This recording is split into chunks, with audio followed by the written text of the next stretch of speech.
When he was about to leave, someone calls out to him from behind. It was the team leader of the development team, and also his ex-girlfriend. They had been together for 7 years. They were happy throughout that time. He was naturally lazy, and she was a born workaholic. And for some reason, even though everything was going fine, she suddenly dumped him. 6 months after the breakup, she had someone new by her side. He asks how her new relationship was going, and she tells him that it was going well. He didn't feel good hearing that from her. But regardless, he wishes her well, and she tells him to stop being petty and continue working. While looking at the screen, he asks if the character he was fixing was actually a boss, since he was so easily killed. She tells him that the more scenarios that pass, the stronger he gets. The difficulty depends on the player's choices. She asks if he knew that the character was modeled after him. Looking at her, he seems confused. She giggles and asks if he didn't notice the similarities they shared. She also tells him that it was the reason she killed the character as soon as she met him in-game. She also mentions that his personality was similar to that of the character. While talking, he notices something outside. He asks if it wasn't her new boyfriend outside waiting for her. He asks her not to keep him waiting and tells her to go to him. She says that she will and leaves with a wave. After thinking for a few minutes, he decides to test the new character changes one more time. He finds it harsh that the villainous character was modeled after him. As a child, Deku Lane was called a magical genius and put on a pedestal. However, he was just like any other average mage.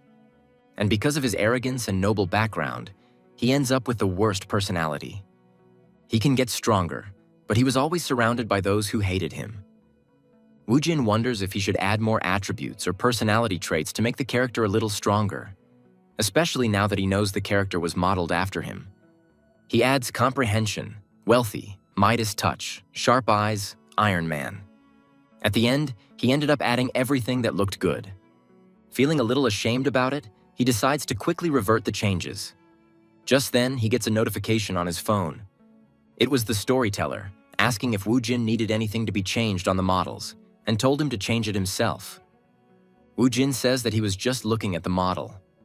The storyteller laughs and asks Woojin to look outside the window. When he looks outside, there was a circular cloud with lightning all around it. The lightning strikes, and his mind goes blank. When he was conscious again, he wonders where he was. He hears a man warning someone about Deku Lane, saying that Deku Lane is no tame man. Even though he may seem hesitant, he always has something else up his sleeve. Deku Lane is just downplaying his own talents. He is a vile villain, the man says. After that, he hears a woman shouting Deku Lane's name. And when he opens his eyes, the girl next to him asks if he was planning to stay cooped up in his room forever just because of some woman, and asks if he was trying to bring shame to the entire family. She throws the papers she was carrying on the ground and asks him to get off his arse if he didn't want to get fired. After that strange sky appeared outside his window, he woke up in this body, in a strange place, and it had already been a week since then. He was in the world that he had once developed. The scenery was somewhat familiar, and he was the worst character in the game, the one who can't escape death no matter what. The man fated to die. The villain, Deku Lane. He gathers the papers the woman had thrown on his floor. They were research papers, and the woman who threw them was his half-sister, Yahello. They didn't have a good relationship with each other, and the woman his sister spoke about was probably Julie. He assumes that Deku Lane had something happen with his fiancée, Julia. His sister told him that he should get up if he didn't want to get fired from this fancy professor job. He decides to go to the lecture, even though he's never given a lecture before. He gets up from his bed and goes to the bathroom to prepare. He realizes that he possesses all the attributes he gave Deku Lane before he possessed him. His bathroom looks more like a luxurious swimming pool. Although his environment and attire feel foreign to him, he makes use of them without much thought, like he has lived as Deku Lane his entire life.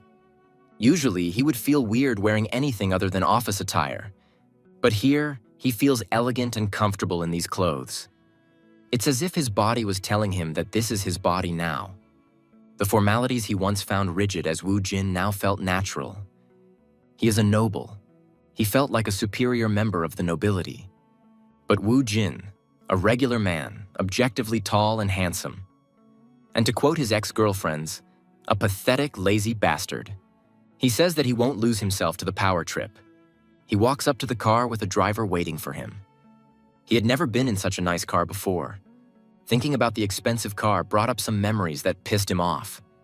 He notices someone sitting next to him and wonders who that was. The kid next to him greets him and presents him with some papers. He wonders if the kid was an assistant or a secretary and asks him if he was a wizard. The kid says that he has been at Deculane's service for 3 years already. The document, he thought it was lecture material, but it was a script for him to read. It contained all the information needed for the lecture from start to finish. Wu Jin tells the kid that he did a good job. The kid was surprised to hear that.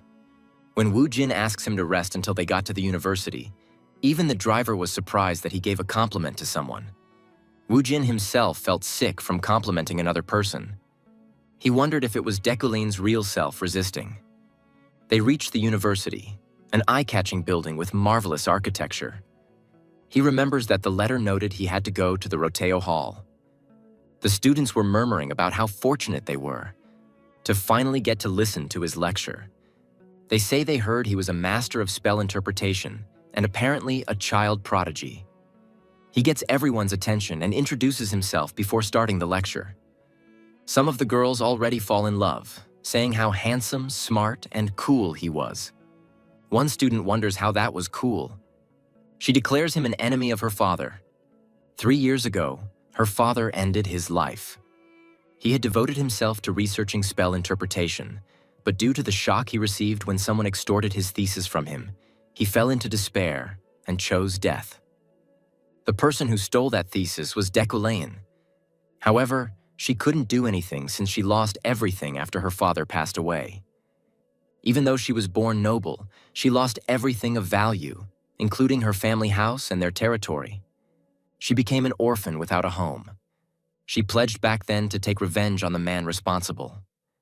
After that, she worked with enormous effort to make it into the Royal University, where Deculaine was a professor.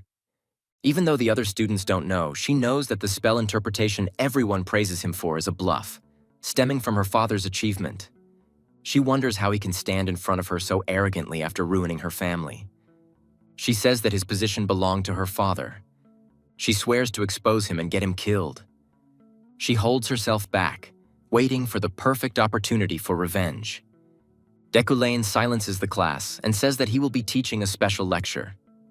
He starts by explaining about all the 3 attributes and 9 types of magic. While teaching, he thinks that this was easier than he thought. Even though it was his first ever lecture and he was unfamiliar with magic theory, he was able to perfectly understand everything. One of the attributes Wu Jin gave Deculaine before possessing him was making all the students focus, making it feel natural instead of overpowering. He tells his students that as much as hard work is important, if they didn't have the talent, then they needed to choose and focus. Wu Jin thinks that it was fitting of Deculaine to say this. He was not talented himself. His mana at its peak right now is 3,300, while there were named mages with more than 30,000 mana. Wu Jin finds it amazing how Deculaine used to do things that he should have taken notes on himself. He ends the lecture and hesitates before reading the last line of the script, because the original Deculaine would have never said it. But he says it anyway. He asks if anyone had any questions. None of the students raise their hands. Wu Jin is relieved, but just then, someone shouts his name. She says that there was a mysterious spell discovered in the dormitories the previous night. She says people have assumed it to be the act of a devil. She asks Deculaine to interpret it, since he was the so-called genius interpreter. Deculaine stops her and asks if she was really from the university. She's confused at the question. He explains that it should be second nature to her to introduce herself and her affiliation before asking questions. He says that he won't answer questions from someone who doesn't follow basic etiquette. He couldn't help but refuse to answer her question, since using his skill to comprehend it would consume an enormous amount of mana. The other students laugh at her, thinking she was just doing it for attention.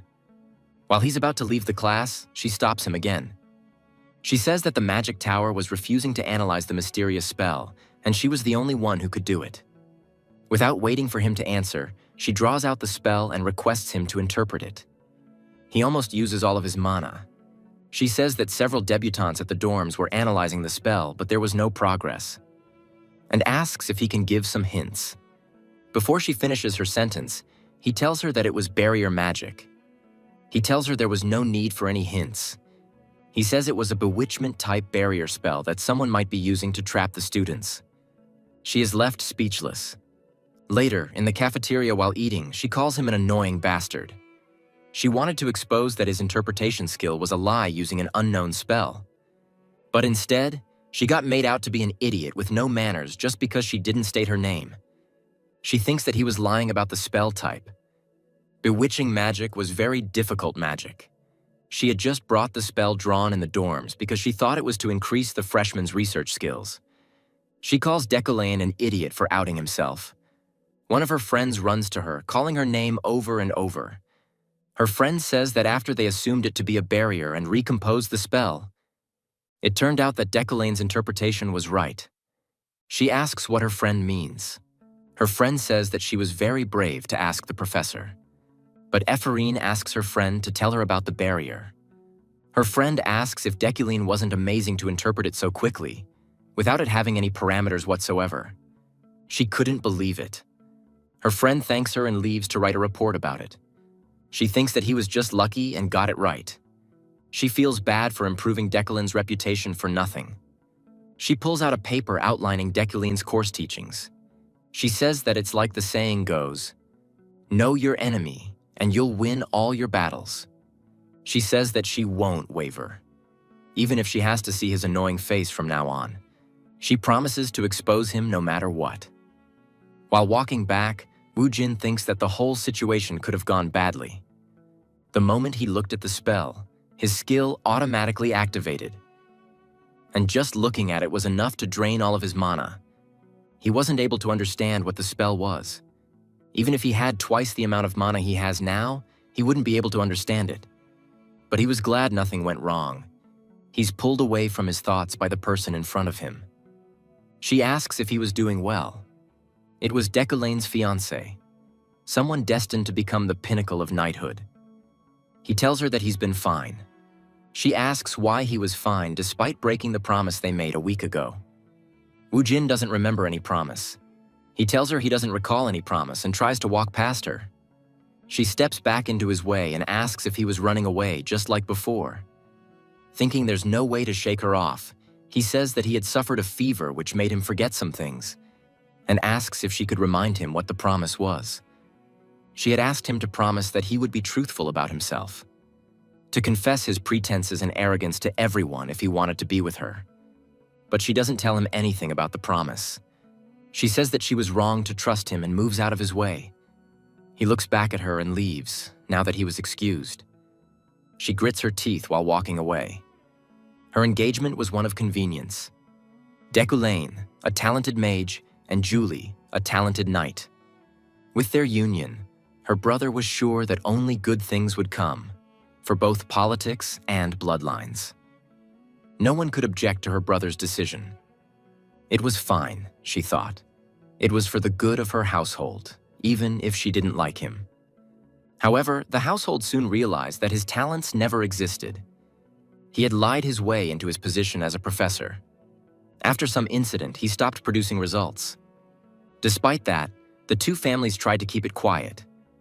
Maybe because they didn't want to be the topic of gossip. They didn't want the public to think that they had made the wrong decision. But she couldn't stand it. She was okay with the marriage, but not the lies. That was her conviction as a knight. That's when she made him promise. And he agreed to do as she asked.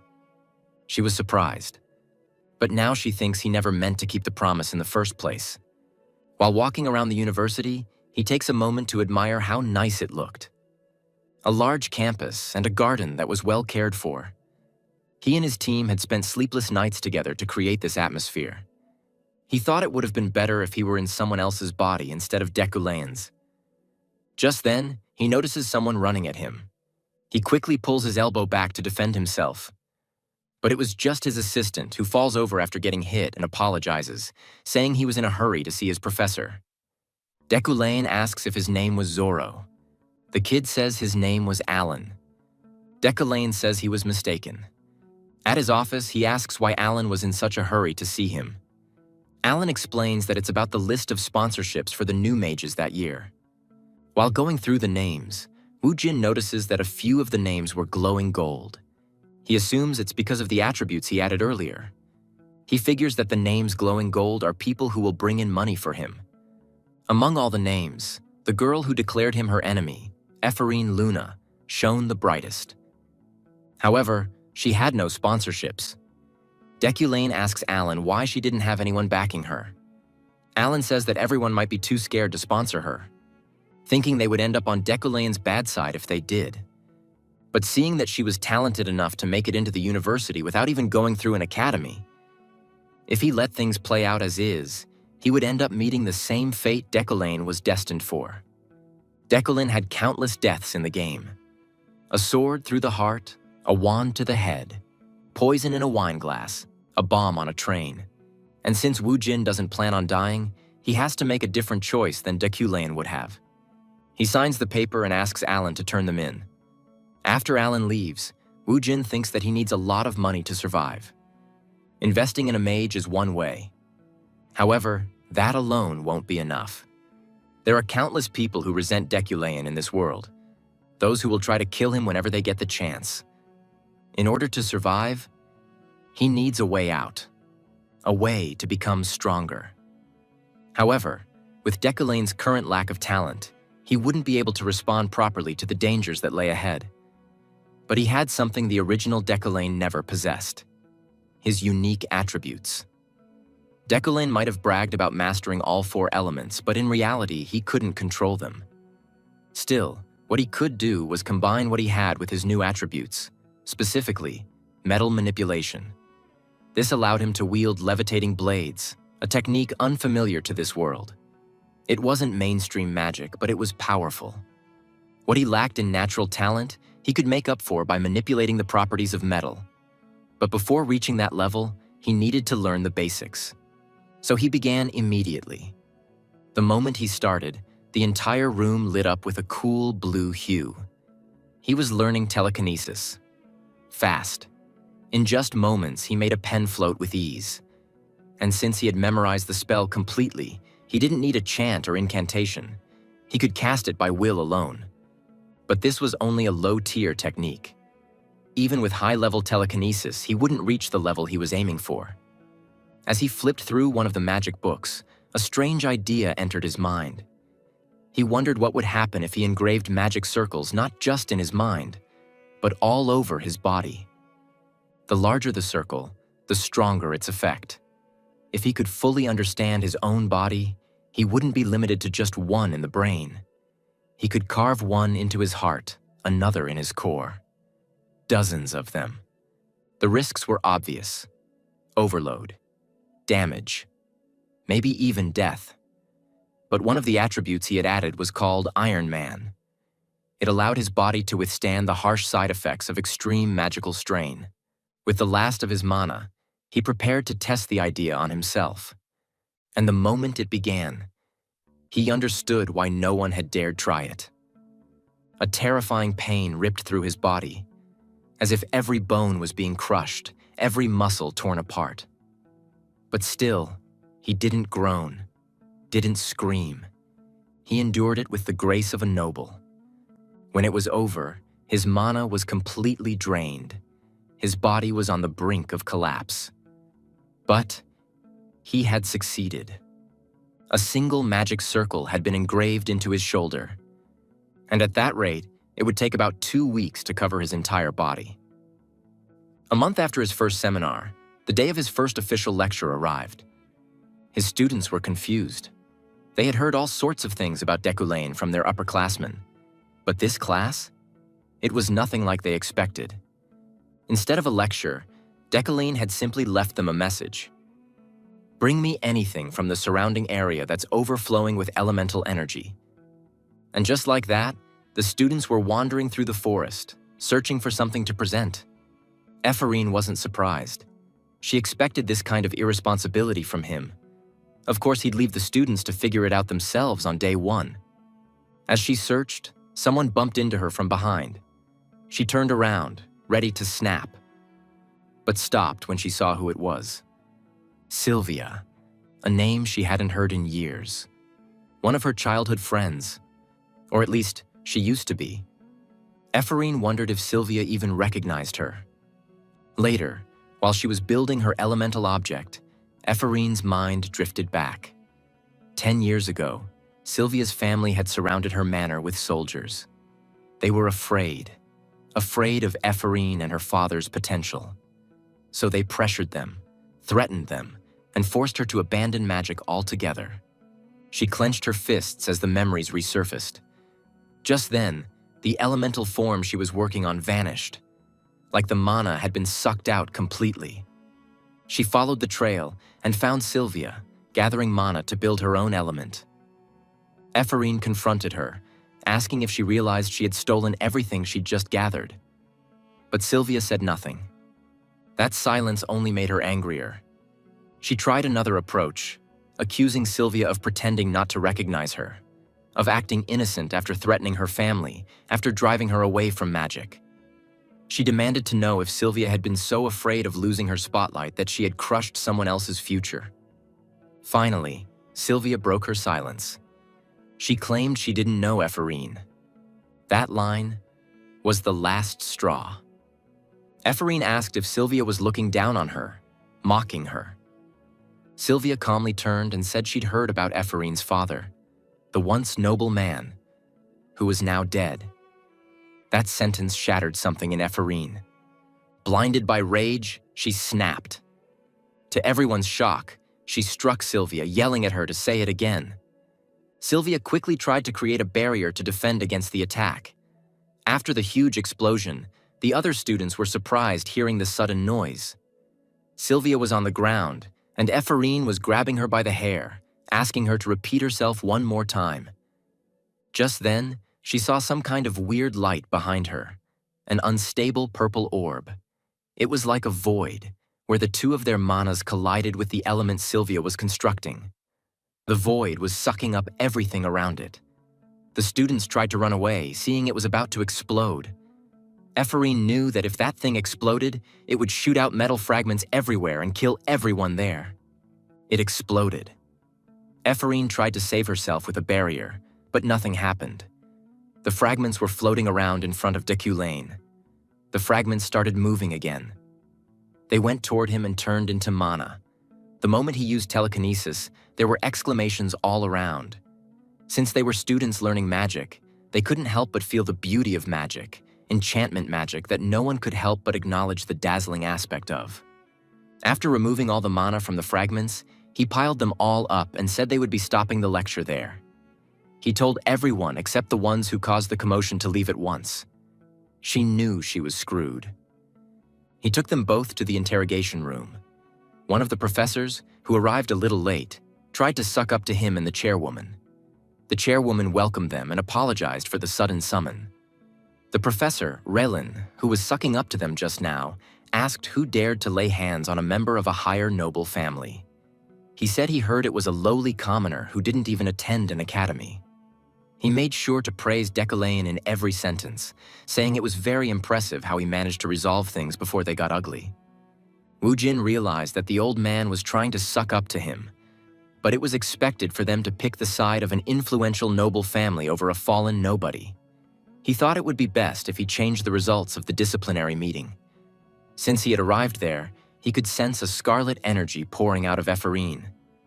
It seemed like only he could sense it, like it was a warning that his death was creeping nearer.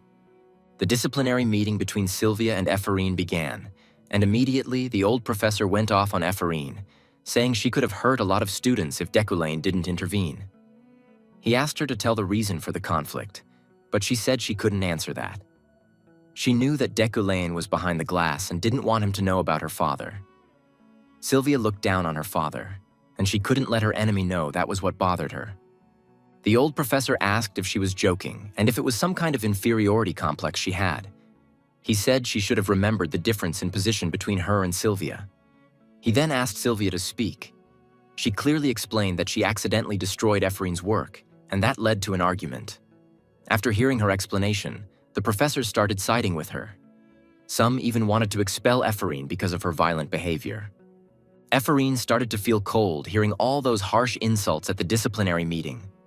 All the scoldings aimed at her for not being able to provide any excuse, and no one to protect her. She blamed it all on Deculain. The chairwoman said that it seemed like the opinion had been organized. She asked Deculain for his opinion before they drew a conclusion. Deculain began by stating that he was speaking as the head professor of the Magic Tower and a member of the disciplinary committee. At this point, Ephraim thought she would for sure be getting expelled. He continued and asked if she thought she had no fault in this incident, and pointed his question to Sylvia instead of Ephraim, surprising both of them. Even the old professor was surprised.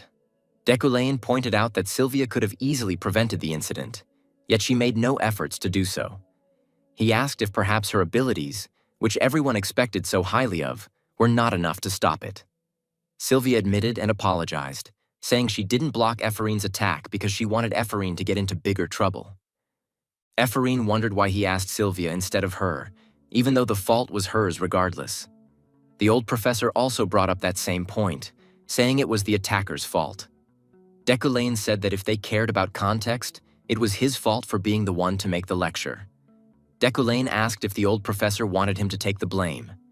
The old professor said he would never want that. Ephraim wondered why he would go so far as to refute the professor who was taking Sylvia's side, to defend her. The chairwoman said that was enough. She said kids are supposed to fight as they grow. She said it would be best to let the matter go this one time since they were both freshmen. Ephraim clenched her fist, thinking that the Deculain she knew would never do that. She was ready to be expelled once she heard him talk. The old man was still sucking up to Deculain, saying how Deculain extraordinarily analyzed the events for the students' sake. Just then, Ephraim called out to him and said she had a question. She wanted to ask if he remembered the last name Luna, if he remembered her dad, and if he knew that her dad suffered his entire life underneath Deculain before taking his own life. Deculain expected her to question him. Ephraim couldn't help but ask if Deculain remembered her father and how he died. But if he did remember, what if he rescinded the verdict just to protect himself? Or if he didn't even remember her father at all? Wouldn't that be even worse? She thought. Deculain replied that he didn't need to ask. He told her not to waste her potential on things of the past. She reaffirmed to herself that she was right. Deculain did know about her father. He protected her out of some sense of responsibility. But was it out of pity? She wasn't sure. Still, she was satisfied knowing that he hadn't forgotten her. At least, not yet. While in the car, Sylvia's father asked what happened. He told her she didn't need to worry about Ephraim anymore. He assured her that Ephraim had missed her window to hone her talents, and now wouldn't be a match for Sylvia. 10 years ago, on the day of the aptitude exam for entering the academy, Sylvia had first met Ephraim. The priest said that both of them had the talent to become archmages. Two of them, from the same fief, could one day reach the pinnacle of the magic world. It was a level even the emperor couldn't interfere with. Among the 3 seats, the first belonged to Archmage Demerkin. 2 seats remained empty at the time, but one was likely already designated for Adeline, the chairwoman of the university. Meaning Sylvia would have to fight Ephraim for the last remaining seat. She understood all this even without her father having to explain it. Her father had threatened Ephraim's father into giving up on enrolling her in the academy. Sylvia knew that all of this was solely for her sake, to ensure she would have a smooth sail toward becoming an archmage. It was both her wish and her fate. When she remembered Ephraim asking if Sylvia was afraid of her catching up, she thought Ephraim was just unlucky. Her father told her that she should be more worried about Deculain than that Luna girl. He told her Deculain wasn't a simple man. Even if he seemed stuck now, he was once called a genius when he was young. He could soar high out of the blue, he said. Sylvia already knew that. He saw through her trap. She had pulled Ephraim's mana intentionally. She had set up a trap that would explode when it came into contact with Ephraim's mana. The larger the incident, the deeper the trouble Ephraim would fall into. But Decoline had seen through her plan instantly, even though she had been diligent enough to make sure no one was watching them. Yet, he made a compromise instead of exposing her. "I know everything, so go along with me," was essentially what he was saying. She had thought he was just an arrogant man with above-average talents. But now, she wondered if she had picked a fight with the wrong person. A few days later, in Decoline's manor, he got ready to attend an event. While riding in the car, he thought supporting Ephraim had been the right move, since he no longer sensed the presence of death creeping toward him. She never knew she was that Ephraim when she asked him the question in class. He realized she was likely hostile toward him even back then. He understood that Sylvia might hold a grudge against him now, but he had no choice. It was a matter of escaping certain death. He would have preferred to avoid social events, but there was much to gain from attending them. So he had to put up with it. He decided to check out some of the major characters while he was there. Once he reached the event, he was greeted by the servants. It was a party filled with nobles, many of whom he recognized. One in particular stood out: Yahello, the very character Wu Jin had modeled himself. As he was thinking about Yahello, an old man noticed him and came up to greet him. Once the other nobles realized that Decoline was at the party, they all rushed in to talk to him. Amid all the chatter, he heard a familiar name.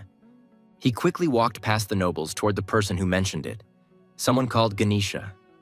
Getting acquainted with her, someone who would be an important turning point in the story among the adventurers, would be the greatest thing he could accomplish at this event.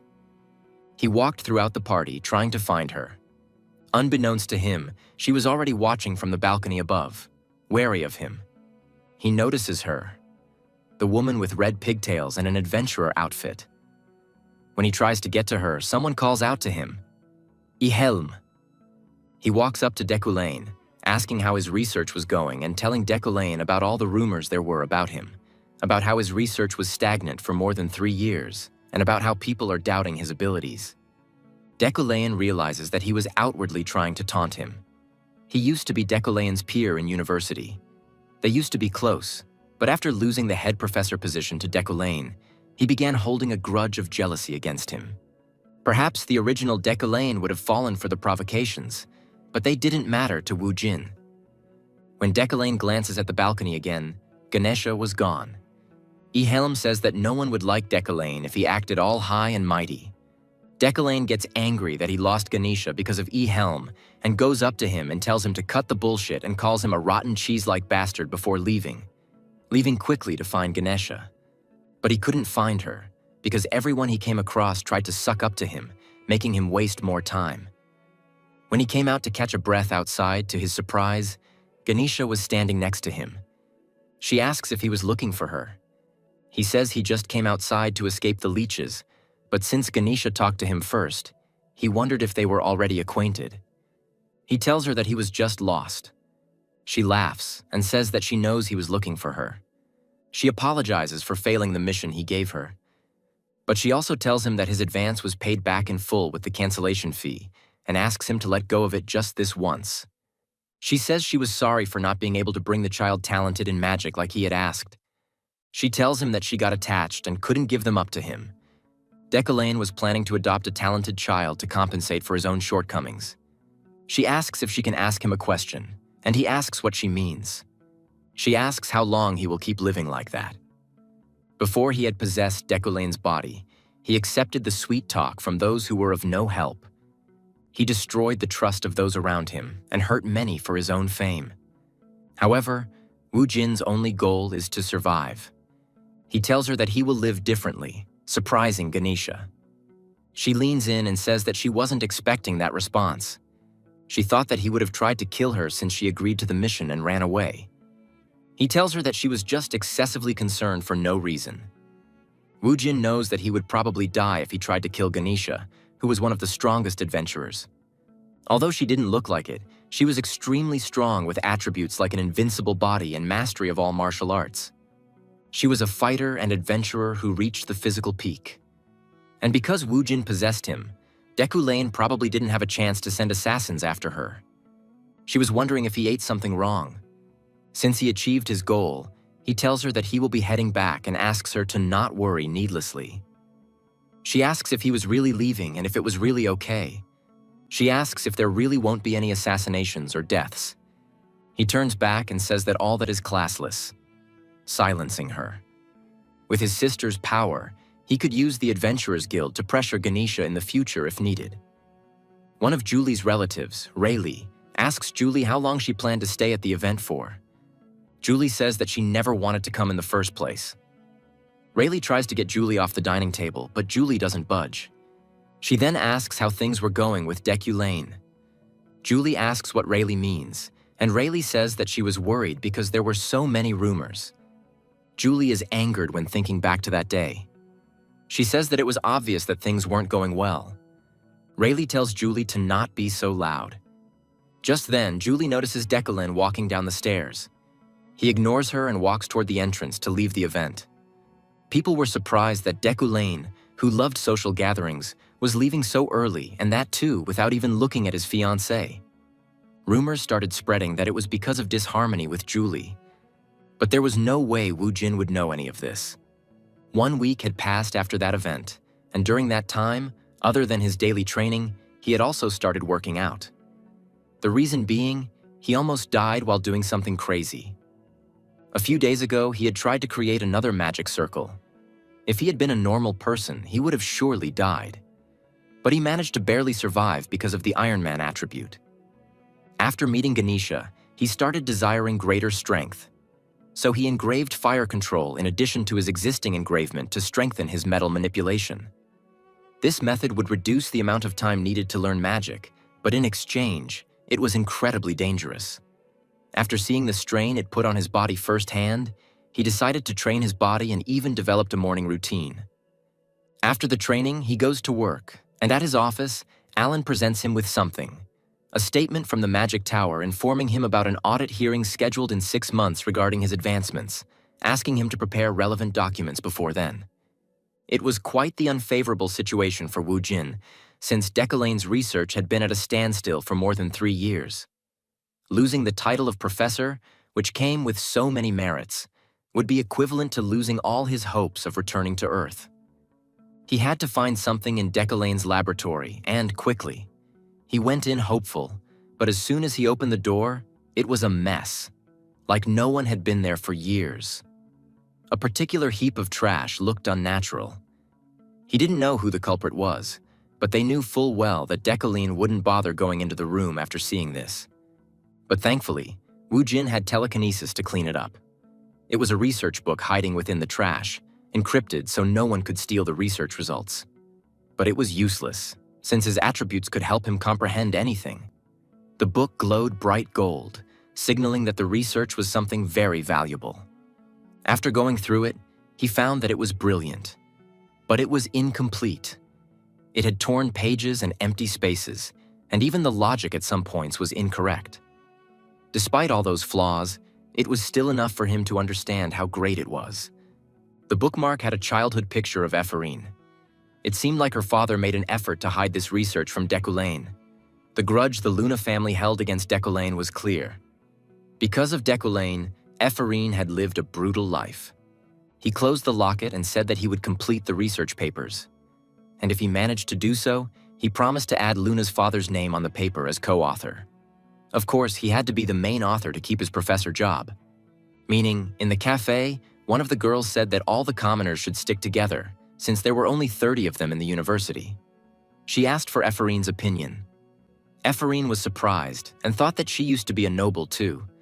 But since she had no residence or land anymore, she might as well be a commoner. The girl said that Ephorine should also stick together with the rest of them no matter what. The others also chimed in, saying that Ephorine should be the representative for all the commoners, since she was also a victim of Sylvia. One of the boys said that if they wanted to make a club, they would need permission from a supervising professor. But he didn't think any professor would allow that for them. They started listing all the professors. "What about Professor Reelan?" one asked. "There was no way, since he was always sucking up to nobles," another answered. "Professor Carmel would immediately turn away at the sight of commoners," another said. "Deculaine would naturally not help them," a boy added. Ephorine was hoping that no one would eat the cake so she could have it later. Just then, her friend jumped up and asked Ephorine to try asking Deculain, not giving her a chance to refuse. Others also chimed in, saying that he seemed pretty fair compared to the others. He looked down on nobles and commoners without discriminating. The girl said that Ephorine avoided expulsion thanks to him, and that it might have been because she caught his eye. Ephorine said that it was nothing like that, and that he wasn't a great person like that. She didn't want to be involved with all this. She tried to run away. When her friend stopped her, she noticed someone behind Ephorine. It was Deculain. He told them to move, coldly. She was surprised to see him. Julia quickly teleported behind the door and wished Ephorine luck. Ephorine called Julia a coward. Deculain walked past her, but she stopped him and presented the document with a deep bow, asking him to sign it so they could create a club. She promised not to bother him, explaining that none of the other professors approved clubs for commoners. Deculain took the document, signed it quickly, and told her to send the club details to his office later, then handed it back. She couldn't believe he actually signed it. Julia came running out of her hiding spot, cheering and hugging Ephorine, saying she always knew she could do it. While in class, Ephorine wondered if Deculain was helping her out of guilt or sympathy. After all, he drove her father to death. Whatever he did now only felt fake to her. She thought that if he truly regretted what he did, he should reveal his true self and repent. Julia noticed Ephorine trembling and asked if she was okay, telling her not to care about people who had nothing better to do than gossip. Ephorine was confused until she looked in the direction Julia was staring. Sylvia and the noble girls were bad-mouthing her, calling her gross. Ephorine realized she had made herself the common enemy of all the nobles. Still, she said it was fine and told Julia to focus on the lecture. She then remembered hearing that Deculain's lectures were supposed to be different, and he didn't disappoint. He pulled out a book from nowhere and announced they'd be learning flowing fire in today's lecture. Deculain's previous lectures had been arrogant displays of power, but now they were beautiful demonstrations filled with creative explanations and elite-level understanding. It was a shock to all the mages, even Sylvia, who had long lost the joy of learning due to her natural talent. Using parameters typically used in water magic, he combined them with fire magic and demonstrated how flowing fire worked, stunning the entire class. Sylvia couldn't believe it. She didn't expect the lesson to go so in-depth. Most mages rely on intuition when casting spells. The theory behind magic is like a mold. If everyone followed it too closely, they'd all end up the same. That's the paradox of magic. To be elite, you need intuition, but you can't explain intuition. So for someone labeled a fraud genius to teach such a complex, theory-heavy lesson was nearly impossible. After class, the students admitted his lectures were nothing like the rumors. Even Ephorine had to admit she'd never been so focused in class before. But when she returned to her room, she sighed at the sight of graffiti on her door. Then she noticed a letter lying underneath. It was a sponsorship certificate. She thought it was a prank. Who in their right mind would sponsor someone hated by both Sylvia's family and Deculain? She figured she could at least report the fake certificate and get a reward. But when she went to the administration office, she was told the sponsorship was real. She couldn't believe it.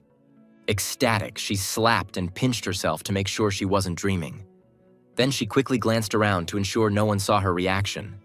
Realizing it was worth 100,000 elni, she panicked and packed an emergency suitcase just in case. She regretted going to the office. The staff member there had given her a strange look. What if she was after Ephorine's money too? "I should have been more careful," she shouted, accidentally bumping her head on the desk. It hurt, but she didn't wake up. Tears welled up in her eyes. Someone had finally recognized her talents. She was grateful that the world still had kind people in it. Wiping her tears, she pulled herself together and decided to try a little harder from then on. At Deculain's sister Eucline's manor, she gets word that Deculain has headed to an auction.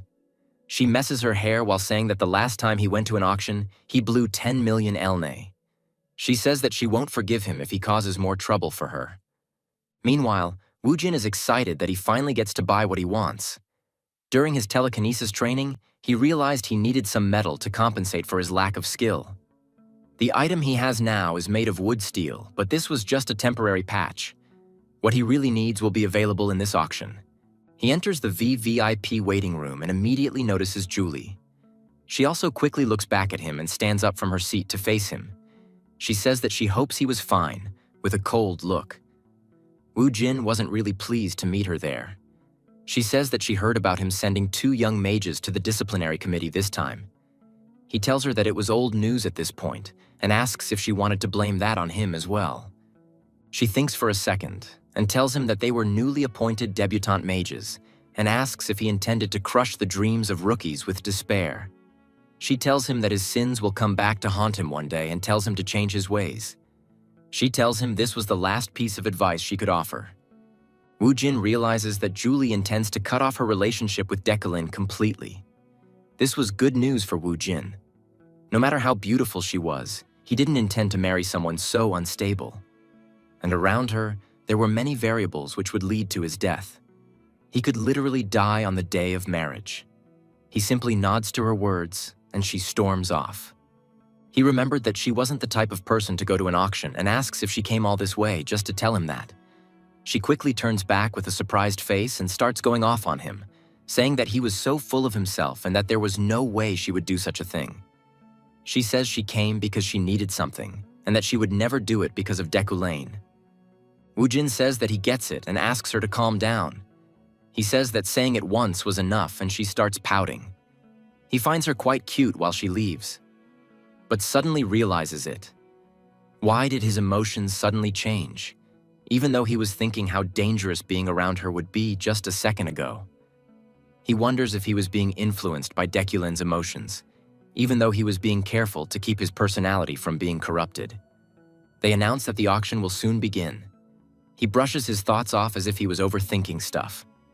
The first item is a normal-looking vase. In his eyes, it is glowing bright gold, signaling that it's a good investment. A bunch of people bid on it, but he outbids everyone and buys it for 2.5 million. The vase doesn't lose any light even after going up so far in price. He still had 205 million in his bank, so he decides to invest in a few more items. He buys a ring for 3 million, scissors for 2.1 million, a necklace for 4.3 million, and another item for 5.5 million. The others start wondering what was happening, seeing him buy everything. Julie thinks that he's doing it for attention. She can't believe he would waste so much money for a moment of vanity. She was just there to obtain an item called Winter's Fire. It was the final item in the auction. Winter Fire, the Snowflare Stone. This was the element Woo Jin was talking about.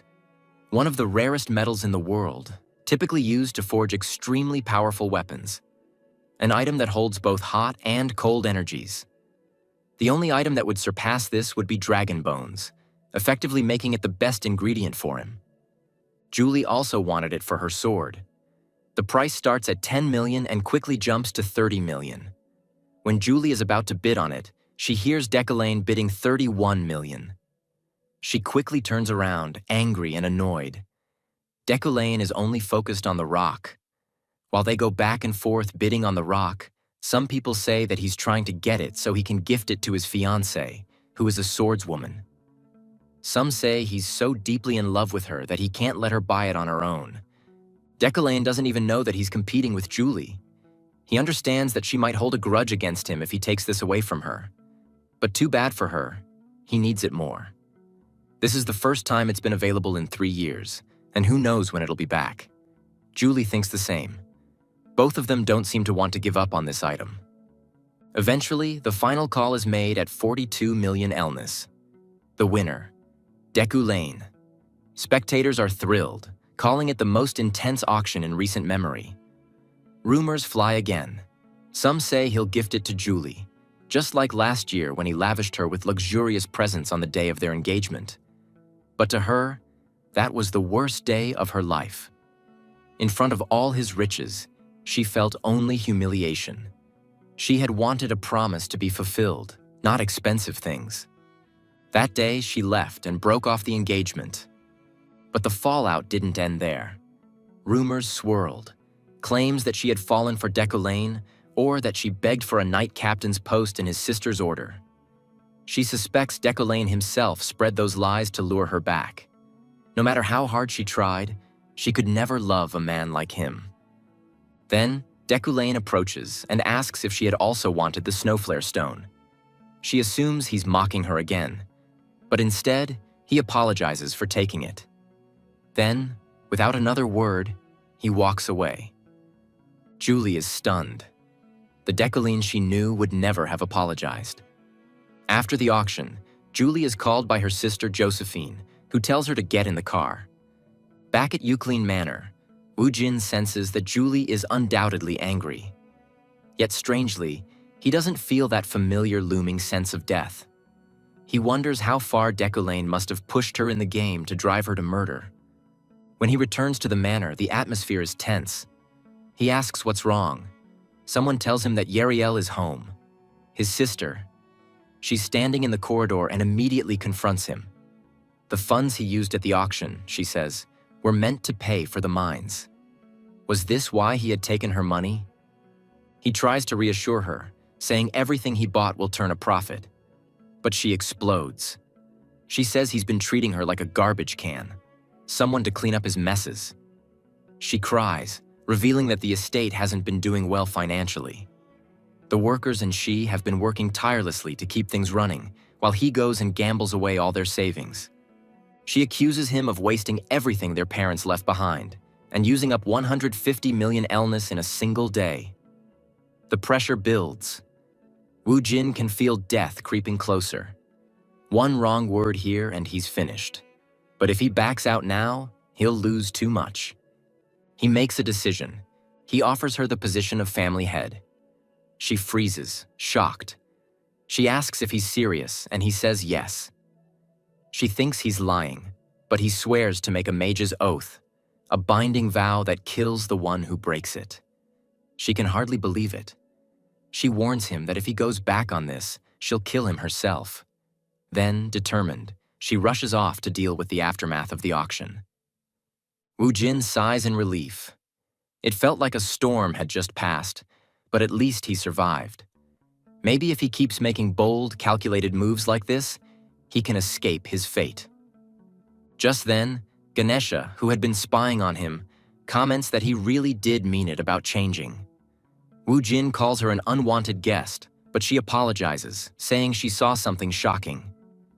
Woo Jin explains that Yahello is better suited to be the family head anyway. There's no need for her to be surprised. But Ganesha drops a bombshell. Yahello doesn't have a single drop of Euclid blood. Woo Jin is stunned. He had never heard that before. Yahello was supposed to be his half-sister, so Woo Jin already knew they weren't biologically related. But this was the first time he heard they weren't related at all. Ganesha asked if it was all right, reminding him that he was the one who'd asked her to look into his background in the first place. Woo Jin composed himself and said it didn't matter. Ganesha noted that he had surprised her quite a bit today. Before leaving, she promised to keep the secret about his relationship with Yahello safe. But she also left a warning. The Six Snakeheads organization had started moving. They were after the items he purchased from the auction. While the auction house might safely deliver them, his estate's magical defenses were so weak that even Ganesha could easily break in. With that, she disappeared, leaving only a handkerchief behind. Woo Jin sat and processed everything he'd just heard. The revelation about Yahello didn't matter to him. He wasn't Decollane after all, and nothing about his treatment toward her would change. Meanwhile, deep in the jungle where Ganesha had made camp, she warmed herself by a fire and spoke to her companions. She said Decollane was acting like a completely different person now. Even someone like him seemed different when he spoke with kindness. One of her men teased that she was just weak to handsome guys and would have liked him no matter what. She jokingly threatened to tear him apart for calling her out. When he claimed his grandma thought he was handsome, she laughed and said a handsome guy must have been walking behind him when she said that. A relative of Julie's, who worked as an adventurer, asked if Decollane now had a human side. Ganesha confirmed they wouldn't need to keep him under surveillance anymore. He didn't seem interested in enslaving magic users anymore. Before they left, she told everyone to keep what she said a secret. Then they gathered and teleported out of the forest. The next day at the university, Wu Jin was pondering ways to improve his combat strength when Alan knocked and entered. He handed him a copy of the Wizard's Journal, which had published a warning about the infamous wizard killer Lockhart, the greatest threat to any mage. But Wu Jin wasn't concerned. He wasn't just any mage, and he even hoped he might run into Lockhart. As he got ready to head to the library, he asked Alan if he was interested in becoming an assistant professor. Alan immediately said yes without thinking. Then, realizing what he had said, nervously asked if Decollane was really recommending him, even after constantly claiming he had no talent. Wu Jin replied that he'd changed his mind after seeing how earnest Alan was. Though truthfully, he'd simply received a notice that it was time to pick an assistant professor. He handed Alan a bangle engraved with the Eucline emblem. Alan bowed deeply, eyes welling with tears. While Alan was overcome with emotion, Wu Jin simply thought that it would have been a waste to let someone so good at organizing and handling tasks go. Unlike others who left Decollane begrudgingly, Alan had remained loyal despite everything. Wu Jin handed him some money and told him to go celebrate with a nice dinner. Alan tried to refuse. It was too much. But Wu Jin had already turned and walked away. He made his way to the staff-only section of the library, hoping to find anything related to the Luna family, or perhaps even a manipulation grimoire to patch the flaws in the spell paper he'd found earlier. As he was scanning the area, he noticed someone familiar. Sylvia. He immediately asked what she was doing inside a staff-only library, catching her completely off guard.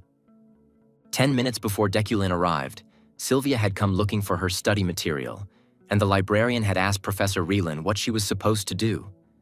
The professor, who always sucked up to nobles, of course allowed her to go inside since Sylvia was the successor of the Ilad family. Her hobby was to study literature and language. She had come to the staff-only library to find a novel written in Ethanel, the language of the fairies. After the fairies had disappeared, the value of anything written in their language had increased, making this novel increasingly rare. She visited this library knowing that it had this book. And of course, she didn't think she would run into Decollane here. He asked if she wanted to have another disciplinary committee meeting. She wondered why he was here, even though she had heard he never came here. She told him she had received permission from Professor Relan. He asked if Professor Relan and the librarian condoned violating school regulations, and said that they might also be deserving of discipline. He used his magic to pull away the book she was holding. He asked if she broke the rules of the school just to find a romance novel. She blushed and asked how he could read Ethanel. She then said that she was just interested in the literature and language. He told her that he would let it slide this time, but warned her not to do this again without proper permission, unless her goal was to flaunt her family's influence.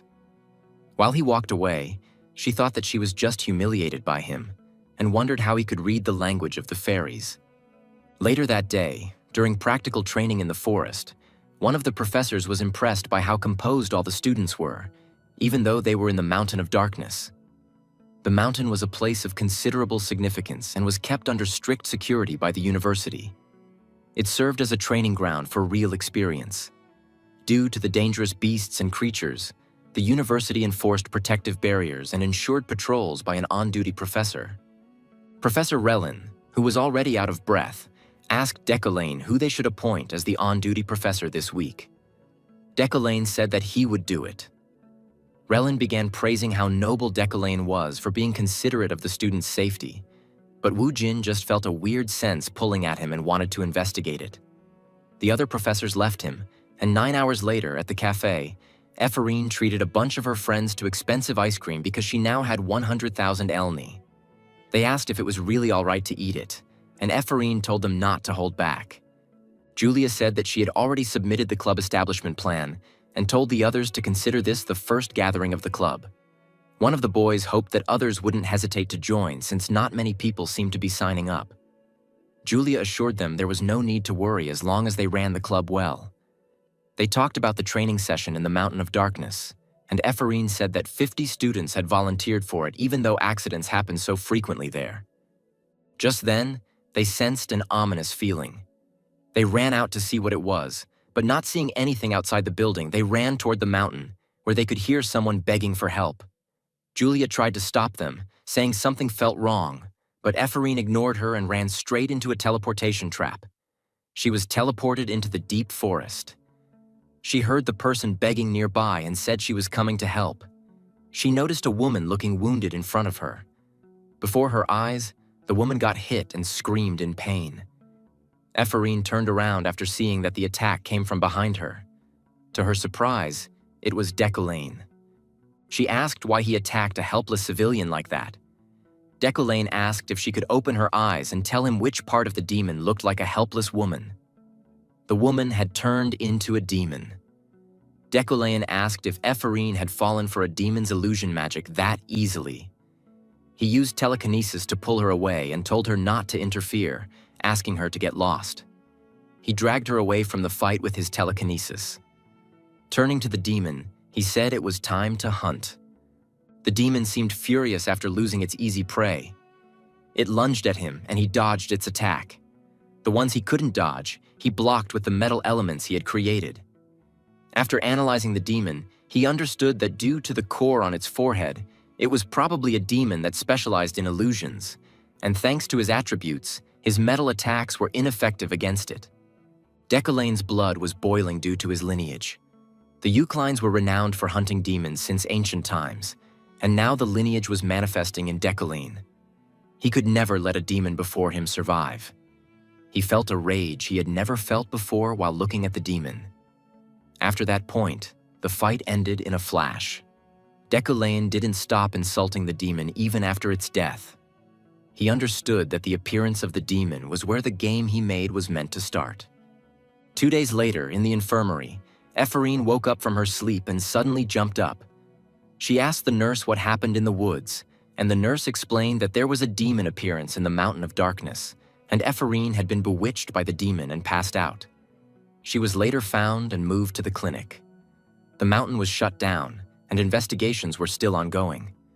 The nurse also told Ephorine that Decollane was the one who saved her, and she wasn't too pleased to hear that. She also mentioned that Ephorine had been sleeping for 36 hours. Ephorine realized that it was Wednesday and quickly ran off, saying that she was late. She reached the class with barely any time left. Julia waved to her and called her over. Julia said she went to the clinic to see Ephorine, but she wasn't awake. Ephorine replied that she was in the best possible condition because of all the sleep she got. Ephorine noticed ingredients on the desk and asked Julia if she missed out on something. Julia said that the ingredients were already there before she arrived. Decollane walked in with Alan, who was holding a box. Ephorine wondered who Alan was.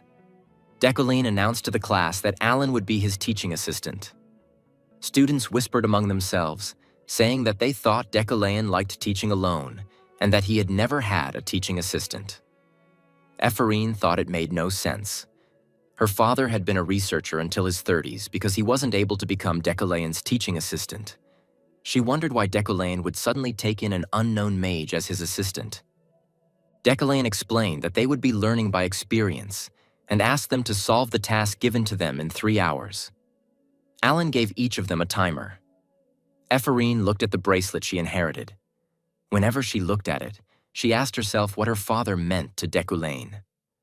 Why didn't Decollane give her father a chance? Why was he changing his ways now? She tried to focus on the task and think of a spell, but her mind was filled with different thoughts.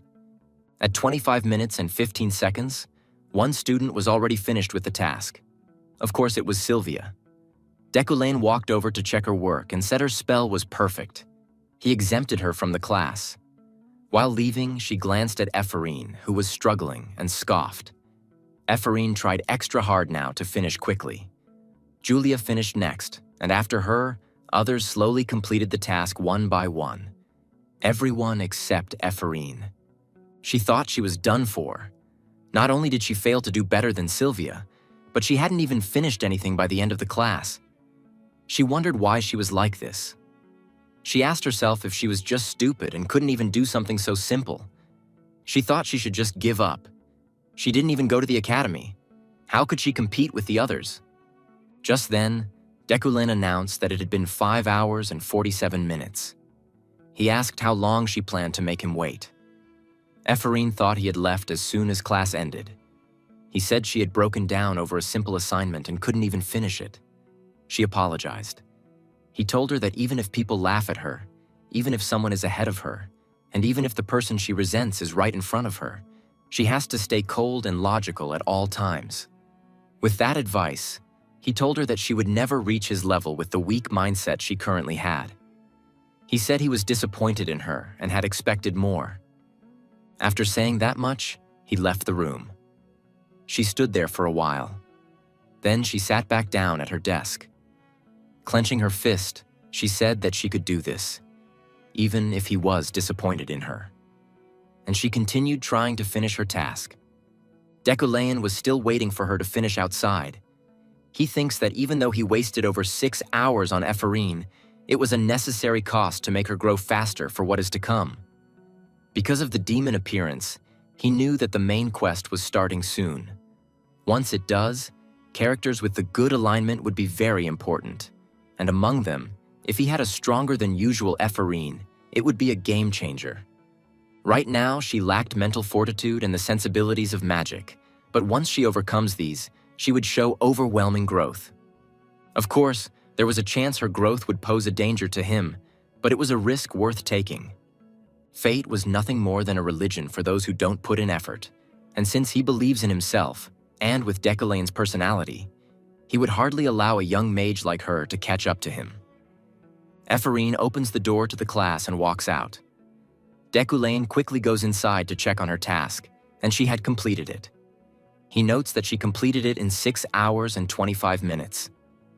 He writes that she displayed the innate flaws of a non-academy graduate. However, the quality of the results was worthy of being considered for first place. When he left the university, a man in a white suit approaches him, his fiancée Julie's brother, Zeit. A cold sweat rolls down his cheek as he gives Zeit a shallow bow. He was the current head of the Frighten family and the one who strongly pushed for Deculain and Julie's betrothal. And more importantly, he was even stronger than Ganesha in combat strength, putting him in the place of the third strongest. Why would he come looking for someone like Deculain? Wu Jin wondered. Maybe it was for the Snowflare Stone. But if that was the case, this would be a death variable, and Wu Jin had no cards against a monster like Zeit. Zeit stands in front of Deculain, towering over him. He says that he was just worried since Deculain and Julie haven't been getting along well recently. He tells Deculain that he plans to arrange a dinner within a week and asks if it was all right with him. Wu Jin is glad that Zeit seems friendly, for now. Wu Jin agrees to the dinner, but before he can even finish, Zeit places his massive hand on Deculain's shoulder and says that he likes people with quick decision-making and promises to prepare a menu that suits Deculain's tastes. He also says that he will take responsibility for the dinner before leaving, as if it was a threat not to miss it. Wu Jin wanted to push it off to another time, but he wasn't given a chance to refuse. Zeit was a person who held his household above all else, and who knew what he would have done if Deculain were to interfere with his plans. The next day at the Frighten household, there was a commotion early in the morning. Julie refuses to attend the dinner since the both of them hate each other, and she was already busy training with the knights to make up time to meet with Deculain. Zeit asks if she was sulking just because one measly Snowflare stone was stolen from her. She tells him that she wasn't sulking, and a knight of the Frighten family was watching them argue back and forth. Zeit tells her that Deculain must have surely bought the stone to make it into a weapon for her, since a mage would never need something like that.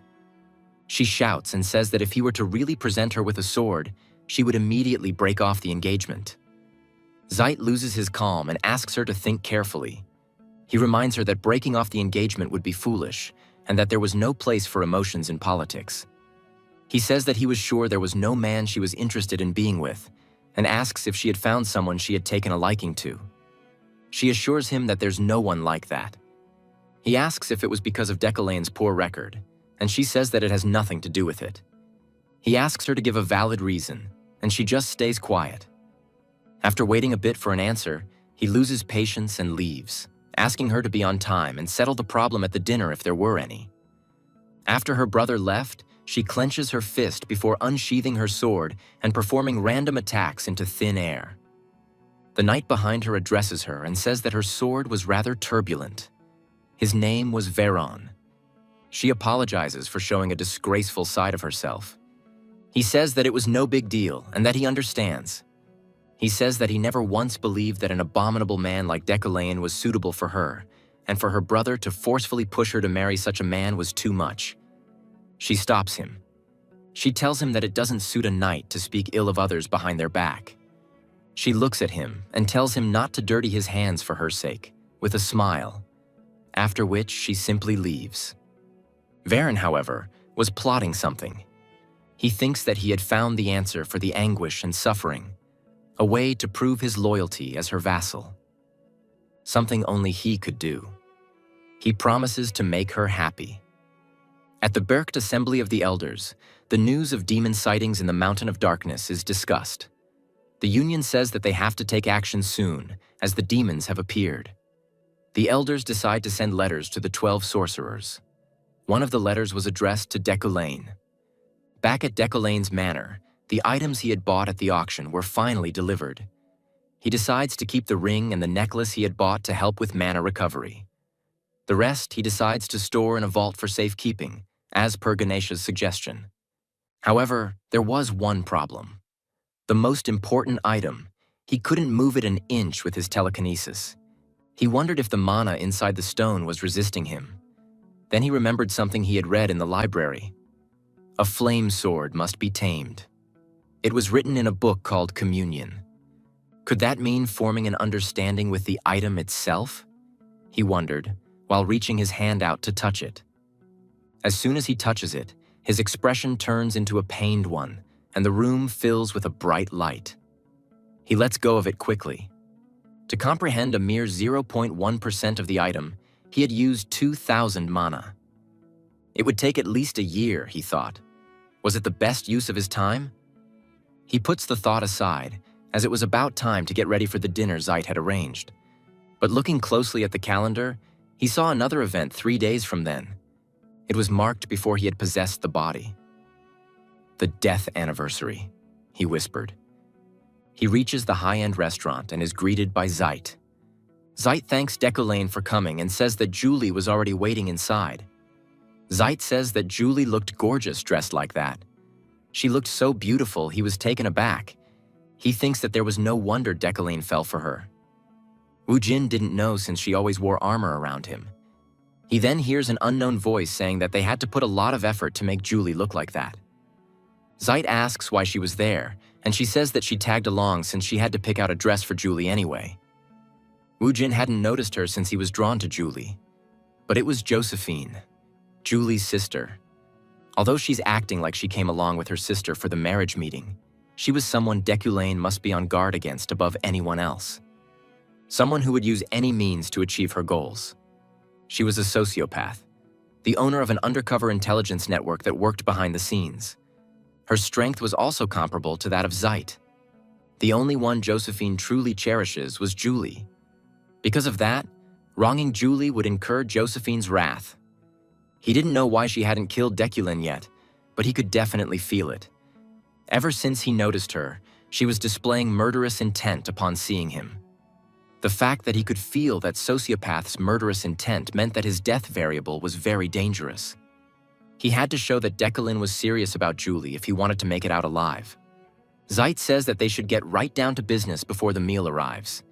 He asks when Deculain would like to hold the ceremony. Since it has already been more than 3 years since the engagement, Julie tries to stop him. But he quickly stops her and says that the adults were talking. Wu Jin hesitates to speak, and Zeit asks him to speak his mind. Deculain glances at Josephine before answering that he will leave the relationship fully in Julie's hands. He says that he is ready to dissolve the engagement if she doesn't want to marry him. Julie only looks angrier. Zeit asks how he could speak of dissolving the engagement so carelessly. He asks if it was because the two of them have been distant lately. He tells Deculain that the elders of the family would never approve of such a thing. Julie raises her voice again and asks her brother to let her talk privately with Deculain. Zeit looks at Deculain and leaves the room with Josephine. Josephine says that she hopes the two of them have a nice chat. As soon as they leave, Julie breaks the silence and asks what Deculain was plotting this time. With a cold look, she asks what he wanted this time. Outside, Josephine could clearly hear their conversation.